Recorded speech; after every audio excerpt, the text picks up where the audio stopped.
Subscribe कीजिए हमारे सागर Dastak news channel को और बेल आइकॉन दबाइए बुंदेलखंड से जुड़ी सभी ताजा खबरों को पाने। दस्तक न्यूज पर आज हम आपके लिए मिलवाते हैं बाल साध्वी अनुष्का पाठक से, जो कि उत्तर प्रदेश में रहती हैं। जी हाँ, बाल साध्वी अनुष्का पाठक, इनकी उम्र महज 5 से 6 वर्ष के बीच है और ये धारा प्रवाह, रामकथा, भागवत, महापुराण और प्रवचन करती हैं और हर चीज में पारंगत हैं। संस्कृत के श्लोक, धारा प्रवाह बोलती हैं। तो ज्यादा इंतजार ना करते हुए हम सीधे जोड़ रहे हैं अनुष्का पाठक जी को। अनुष्का जी, हमारी आवाज सुनाई दे रही है आपको? जी, सुनाई दे रही है। जी, आप सागर दस्तक न्यूज पर जुड़ी हुई हैं। हम आपको सागर दस्तक न्यूज पर, जो हमारे लाखों देखने वाले हमारे प्रशंसक हैं सागर दस्तक न्यूज चैनल के, वो आपको देख रहे हैं। आप क्या कहना चाहेंगी? जी, सागर दस्तक न्यूज चैनल पे जुड़ने के लिए बहुत बहुत धन्यवाद।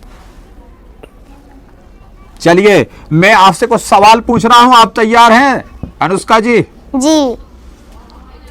चलिए, सबसे पहला सवाल हमारा यह है आपसे कि आपके धर्म क्षेत्र से जुड़ने का अभिप्राय क्या है, ये बताइए आप।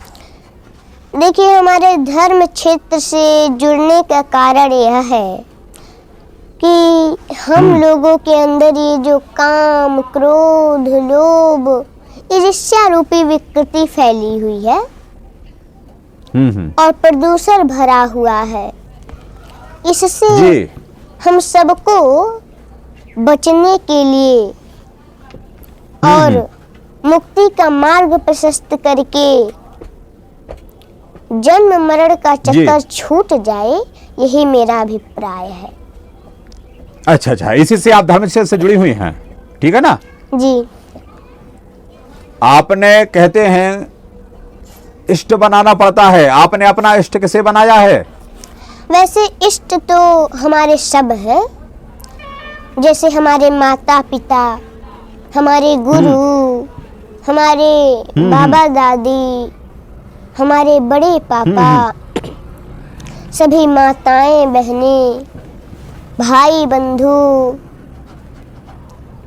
बुजुर्ग लोग, गौ माता, ये सब हमारी इच्छा है कि सिय राम ने सब जग जानी, करहु प्रणाम जोर जुग पानी। जल चर थल चर नभ चर नाना, जे जड़ चेतन जीव जहाना। सब में तो वही विराजमान है, जो मेरा इष्ट है वो कण कण में व्याप्त है, सब में विराजमान है, इसलिए सभी हमारे इष्ट हैं।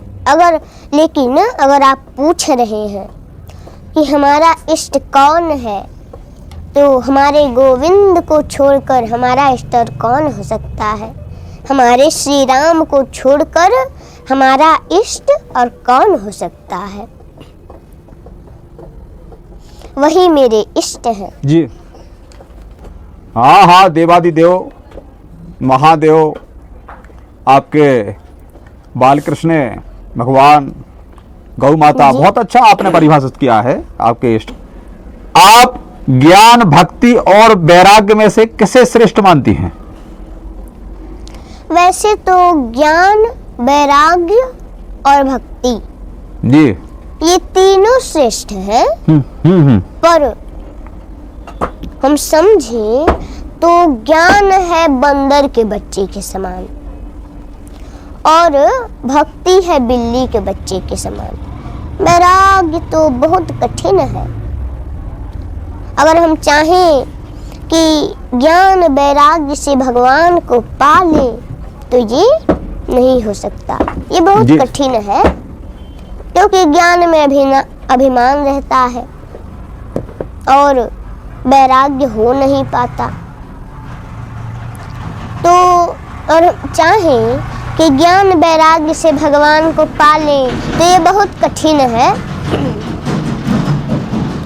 इसीलिए एकमात्र भक्ति ही है जो हमें भगवान से मिला सकती है।